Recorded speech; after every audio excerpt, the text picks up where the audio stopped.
बच्चा लोग, कैसे हो आप सभी। आई होप आप सभी बिल्कुल सेहतमंद और सुरक्षित हैं।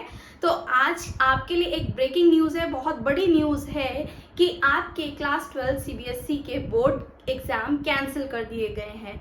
ये डिसीजन लिया गया पीएम मोदी जी की बैठक में, जिसमें पीएम मोदी जी का कहना है कि इस पेंडेमिक में आपकी सेहत और सुरक्षा पहले इम्पोर्टेंट है। उनका कहना है कि इस पेंडेमिक में आप लोगों को किसी भी तरीके का स्ट्रेस देना ठीक नहीं होगा, इसीलिए उन्होंने इस एग्जाम को कैंसिल कर दिया है। आगे उनका कहना है कि आपका जो रिजल्ट प्रिपेयर होगा वो एक वेल डिफाइंड ऑब्जेक्टिव मैनर में तैयार होगा। इसको अभी उन्होंने बहुत ज़्यादा एक्सप्लेन नहीं किया है, लेकिन इन फ्यूचर में वो इसे अच्छे से एक्सप्लेन करके बताएंगे कि कैसे आपका रिजल्ट प्रिपेयर होगा।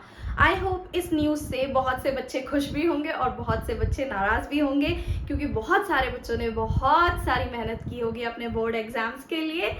तो आपको फिलहाल तो आप कुछ नहीं कर सकते हैं, आप बस अपने इन फ्यूचर के लिए तैयार रहिए।